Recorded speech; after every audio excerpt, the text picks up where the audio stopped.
അധ്യാപകരെ, എന്റെ ഏറ്റവും പ്രിയപ്പെട്ട കൂട്ടുകാരി, ഇന്നത്തെ പ്രത്യേകത എന്താണെന്ന് എല്ലാവർക്കും അറിയാലോ. എന്താണ് പ്രത്യേകത? അതെ, ലോകത്താകമാനുള്ള ദശലക്ഷക്കണക്കിന് ആളുകളെ നേരിട്ടും അല്ലാതെ ബാധിക്കുന്ന വിപത്താണ് ലഹരി. ഈ വിഷയത്തിൽ അവബോധം സൃഷ്ടിക്കാനും ലഹരിക്കെതിരെയുള്ള പ്രവർത്തനങ്ങളിൽ മുഴുവൻ ജനത്തെ അണിനിരത്താനുമാണ് ഐക്യരാഷ്ട്ര സംഘടന ജൂൺ 26 ലഹരി വിരുദ്ധ ദിനമായി ആചരിക്കുന്നത്. ഈ വർഷത്തെ ലഹരി വിരുദ്ധ സന്ദേശം എന്താണെന്ന് വെച്ചാല് പ്രതിരോധിക്കുക, അതിനായി സമയവും സർഗാത്മകതയും സന്മനസ്സും മാറ്റിവെക്കുക, നീക്കിവെക്കുക എന്നതാണ്. ഐക്യരാഷ്ട്ര സഭയുടെ കീഴിലുള്ള United Nations office on drug and crime എന്ന ഘടകമാണ് ദിനാചരണങ്ങൾ ഏകോപിപ്പിക്കുന്നത്.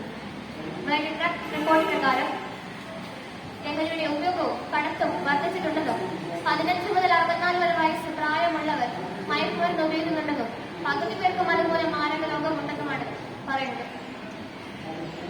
ഈ വർഷത്തെ ആശയപ്രകാരം പ്രതിരോധിക്കാനുള്ള മാർഗങ്ങളാണ് നാം നിശ്ചയിക്കേണ്ടത്.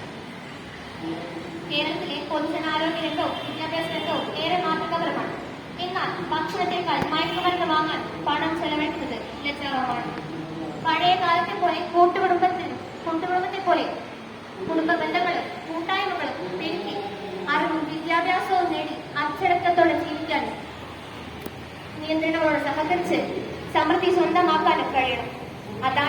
അതാകണം നമ്മുടെ നിക്ഷേപം. ഈ കടമ നിർവഹിക്കാൻ ഭരണകൂടവും ഉദ്യോഗസ്ഥ വർഗവും തയ്യാറാകണം. ഏത് പ്രായക്കാരോടും ലഹരിയെക്കുറിച്ച് കൃത്യമായ താക്കീത് നൽകണം. ലഹരിയുടെ ചാലകരാകാതെ തടയുന്നവരാകണം നമ്മൾ. ഇനിയും വിരിയാത്ത വസന്തങ്ങൾക്കായി, പുതുനാമ്പുകൾക്കായി കറയില്ലാത്ത, പുകയില്ലാത്ത, ലഹരിയില്ലാത്ത നാളുകളുണ്ടാകട്ടെ.